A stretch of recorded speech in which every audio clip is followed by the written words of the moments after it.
Ladies and gentlemen, boys and girls, good morning, good afternoon, or good evening, depending on the time at which you're listening to this podcast. It's Beth Parmar and Paul Ryan with... Kids 11!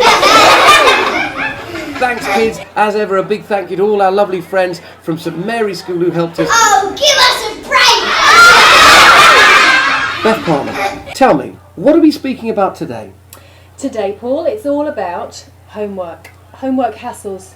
Homework hassles. Have to tell you, if I've got any, I haven't done it. I promise you that's a given. Well, listen, this is a really interesting subject because I guarantee my boys are going to listen to this and say, why do you get to talk about homework? I always do my homework. And they actually really are both very good actually at knuckling down. But I suppose today we're talking about kids who don't want to. Little bit anxious about doing their homework, like to put it off till the last minute maybe. Yeah. Don't know how to self-start their homework, don't know how to carry on with their homework. So I just thought we'd chat about a couple of tips, really. Yeah, that sounds you can do good. to help your kids get on with their homework and do a better job and make your life a bit less stressful. Because I don't know about you, but sometimes I wonder whose homework is it. Blimey, you're joking, aren't you? Yes, absolutely. I mean, I think I overhelped on one of Joe's essays once, and he came back and said, your spelling's terrible, Dad. I got in real trouble with him. But yes, and I think as well it's worth saying that when I was a schoolboy, I was very late with my homework. At one point, right, with geography homework, I didn't do it. So do you know what I did to cover my tracks? I took my geography book and I threw it down a drain. So that when I told my geography teacher I'd lost my book, I wouldn't be lying. What an idiot. Yeah. Right, so help little boys out who are a bit like me. What's the first tip? Well, if homework is a real hassle, that even when you mention it, your kids get their hackles raised and it's a complete no-no, one of the things you can do is stop calling it homework.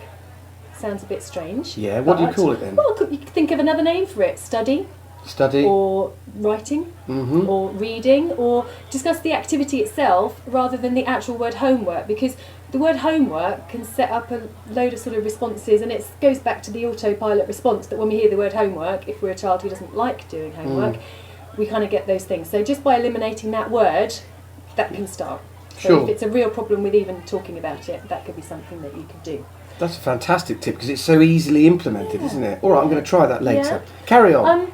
The other thing is getting homework to be done is all about setting a routine up.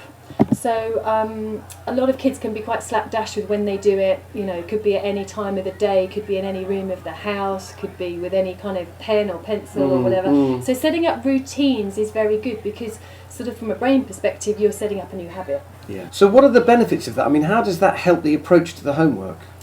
Well, if you have a little sort of schedule with your child that you can say between 5 and 5:30 or between 5 and 6 o'clock on certain days of the week is study time, what you can do, if you've agreed that between 5 and 5:30 is your time, at 5 to 5 you can then get them into the routine of doing their homework by saying, right, in 5 minutes it's time to go to that place where we do the homework study, whatever it is you want to call it. Yeah, you keep calling it homework and you did it a minute ago and I was going to tell you off. Yes, all right, study. Home study? Home study, whatever. Yeah.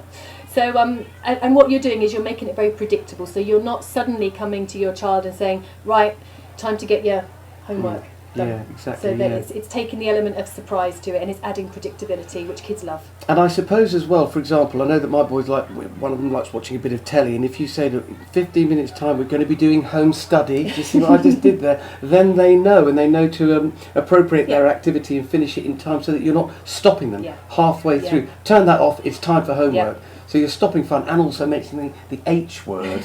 All right, this is all good stuff. Yeah. Now, another good strategy to help your kids get their work that they do outside of school done. It's going well, isn't it? is to give them some choices. Now, we're not giving them the choice of whether they're going to do their homework or not. Yeah. What you're doing is you're giving them the choice of maybe when they want to do it. So you're setting up this routine and you're asking for their input on when they want to do it. So it's that thing where you're giving them a choice, but the choice isn't do it or not, it's how to do it and when to do it. Sure. So the whole choice technique is a very useful generic strategy actually for getting kids to do what you want them to do. That's not fair! So we've put it into the schedule at home. We've called it something else other than homework. Then you've sat down with them, and I wonder if there's any parents out there who have done or do what I have done in the past, which is basically all of it for them. I think we've all been there, where it's been quicker to get it done for them or to have a very large input than to watch them suffer and struggle. But the whole point of homework is that it helps your child to learn the stuff that they're doing at school, at home. So they need to be making those connections themselves, and it's really hard to watch your child struggle, but it's a really important life skill for them to have. And when they finally get it, it will mean so much more to them if they've had to struggle to get it. Sure. You see what I mean? Yeah, absolutely. Yeah. So if your child says to you, I can't do it, there are two things that you can do. The first one is get them to imagine that they can do it. So, Mum, I can't do it. What would it be like if you could do it? And get them to think about that, and get them into that mindset with how good would it feel if they could do it. So that kind of gets the positive stuff going around in the brain. You know what it's like when you feel stuck in something and you just can't think properly. So giving your child something very positive to think about is a really good thing to do. And it's also something quite unexpected that your children don't expect you to say. No, Imagine absolutely. that you can do it. But the other thing you can do, rather than telling them the answers, is just ask them some sort of questions which get them to think about it. Like what? Like getting them to brainstorm some of the questions. So rather than, if they've got a particular word that you want them to say, talk around that word rather than giving them the word. I see. So it depends on their specific homework as to exactly what questions you ask, but get them to think through their answers rather than just... So they think it through, they talk it through, and then they can apply it to the page. All right, very good. Yes, it is a tough one, isn't it, with spelling. And you correct them on their spelling, or you help them towards it's maths. Actually, is the really big one. Is you go, well, look, if you just do this. Actually, of course, the maths now in our house is quite sophisticated, and I can't help them out. And they've changed how they teach it as well. Completely, drive me up the There's no more borrowing when you're doing long multiplication. They don't call it that; they call it something else. And they do it completely different. A lot of rounding off of numbers. Yeah, exactly. So in a funny kind of way, all this is irrelevant anyway, because half the parents in Hertfordshire are too thick to help their children. Let's have one more super succulent, juicy tip from Beth Parmar, all about homework. Okay, this is a very generic tip, which works on a lot of things, not just homework. Oh, good. Dish it up. If you want a behaviour from your child, you need to model that behaviour. Now, what on earth do you mean by that? If you want your child to be organised, you need to model organisation around the house. Right. Yeah? So you need to show yourself to be very organised. You need to demonstrate a lot of behaviours.